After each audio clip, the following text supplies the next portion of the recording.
বন্ধুরা, তোমাদের একাদশ শ্রেণীর এডুকেশন অর্থাৎ শিক্ষা বিজ্ঞান বিষয়ের পরীক্ষার কয়েক ঘন্টা আগে তোমরা দেখে নাও কোন কোন প্রশ্নগুলি তোমাদের দেখে রাখতেই হবে। পরীক্ষার আগে এই কয়েকটি প্রশ্ন তোমাদের দেখে রাখতেই হবে, কারণ এই প্রশ্নগুলি প্রচণ্ডভাবে গুরুত্বপূর্ণ। এই প্রশ্নগুলি থেকে তোমরা অবশ্যই কমন পাবে। এর বাইরে যে প্রশ্নের উত্তর তোমরা প্রস্তুত করেছো সেগুলো তো দেখতেই হবে। তাহলে তোমরা দেখে নাও শেষ মুহূর্তে প্রচণ্ডভাবে উল্লেখযোগ্য মাত্র কয়েকটি প্রশ্ন। শিক্ষাবিজ্ঞানের প্রথম অধ্যায় থেকে প্রশ্ন দেখো। শিক্ষার লক্ষ্যের প্রয়োজনীয়তা কী? শিক্ষা হলো একটি জীবনব্যাপী প্রক্রিয়া। আলোচনা করো। প্রশ্নটি খুবই গুরুত্বপূর্ণ, খুব ভালোভাবে তৈরি করবে। দ্বিতীয় প্রশ্ন, শিক্ষার ব্যক্তিতান্ত্রিক বা সমাজতান্ত্রিক লক্ষ্য বলতে কী বোঝো? এই লক্ষ্যের সুবিধা ও অসুবিধাগুলি আলোচনা করো। এখানে দুটি প্রশ্ন আছে, ব্যক্তিতান্ত্রিক এবং সমাজতান্ত্রিক। দুটির মধ্যে একটি প্রশ্নের আসার সম্ভাবনা। এই অধ্যায় থেকে মাত্র দুটি প্রশ্ন। পরবর্তী অধ্যায় দ্বিতীয় অধ্যায়। প্রথম প্রশ্ন, পাঠ্যক্রম কাকে বলে? একটি আধুনিক পাঠ্যক্রমের বৈশিষ্ট্য আলোচনা করো। খুব গুরুত্বপূর্ণ প্রশ্ন। দ্বিতীয় প্রশ্ন, পাঠ্যক্রম নির্ধারণে শিশুর কোন কোন চাহিদার উপর গুরুত্ব দেওয়া উচিত? এই প্রশ্নটা প্রচণ্ডভাবে গুরুত্বপূর্ণ, খুব ভালোভাবে তৈরি করবে। 3 নম্বর প্রশ্ন, সহ পাঠ্যক্রমিক কার্যাবলী কাকে বলে? উদাহরণসহ সহ পাঠ্যক্রমিক কার্যাবলী প্রকারভেদগুলি আলোচনা করো। এই প্রশ্নটাও গুরুত্বপূর্ণ। সহ পাঠ্যক্রমিক কার্যাবলীর উপযোগিতাও দেখে রাখতে পারো তোমরা।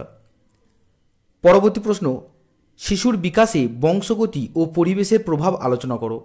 এই প্রশ্নটাও খুবই গুরুত্বপূর্ণ, খুব ভালোভাবে প্রস্তুত করবে। এরপর গ্রুপ বি, চতুর্থ অধ্যায়। প্রথম প্রশ্ন, মনোবিজ্ঞান কিভাবে শিশুর বিভিন্ন ক্ষেত্রকে প্রভাবিত করে? অথবা শিক্ষার সাথে মনোবিজ্ঞানের সম্পর্ক আলোচনা করো। এই প্রশ্নটাও দেখে রাখতে পারো। পরবর্তী প্রশ্ন, মনোবিদ্যা কাকে বলে? মনোবিদ্যা ও শিক্ষা মনোবিদ্যার পার্থক্যগুলি আলোচনা করো। এই প্রশ্নটাও গুরুত্বপূর্ণ। এরপর পঞ্চম অধ্যায়, বৃদ্ধি ও বিকাশ বলতে কী বোঝো? বিকাশের বৈশিষ্ট্যগুলি উল্লেখ করো। এর সাথে আর একটা প্রশ্নও তোমরা দেখে রাখতে পারো, বৃদ্ধি ও বিকাশের পার্থক্য উল্লেখ করো। পরবর্তী প্রশ্ন, শৈশবকালের সংজ্ঞা দাও। শৈশবকালের বিকাশগত বৈশিষ্ট্যগুলি উল্লেখ করো। খুব গুরুত্বপূর্ণ প্রশ্ন, ভালোভাবে তৈরি করবে। পরবর্তী প্রশ্ন, কৈশোরকাল কাকে বলে? কৈশোরকালের মানসিক ও বৌদ্ধিক বিকাশগুলি আলোচনা করো। পরবর্তী প্রশ্ন, বাল্যকালের সংজ্ঞা দাও। বাল্যকালের মানসিক, শারীরিক এবং সামাজিক চাহিদাগুলি আলোচনা করো। এরপর চলে যাব গ্রুপ সি, অষ্টম অধ্যায়। প্রথম প্রশ্ন, প্রাচীন ভারতের প্রাতিষ্ঠানিক কেন্দ্র হিসেবে তক্ষশিলা বিশ্ববিদ্যালয়ের পরিচয় দাও। খুব গুরুত্বপূর্ণ প্রশ্ন।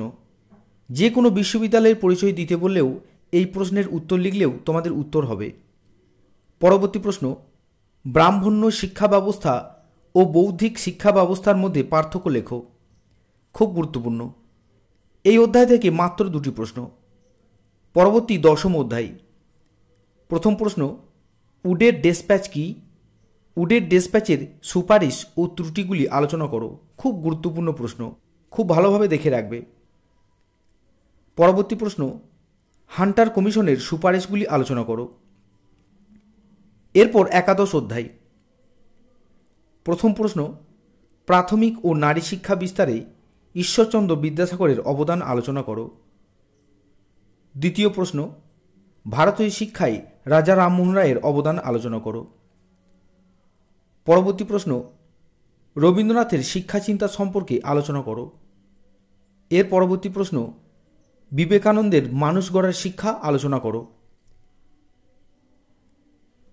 এর পরবর্তী প্রশ্ন, গান্ধীজির বুনিয়াদী শিক্ষা ব্যবস্থার পরিচয় দাও বা গান্ধীজির নৈতালীন শিক্ষা ব্যবস্থার পরিচয় দাও। এই একাদশ অধ্যায়ের মধ্যে থেকে ঈশ্বরচন্দ্র বিদ্যাসাগর, রাজা রামমোহন রায় এবং বুনিয়াদী শিক্ষা, এই তিনটির উপর তোমরা অধিক পরিমাণে জোর দেবে। এই তিনটি প্রশ্ন সব থেকে বেশি গুরুত্বপূর্ণ। এই ছিল কয়েকটি গুরুত্বপূর্ণ প্রশ্ন, তোমরা শেষ মুহূর্তে দেখে রাখতে পারো। তোমরা শেষ মুহূর্তে এই প্রশ্নগুলি অবশ্যই দেখে রাখবে।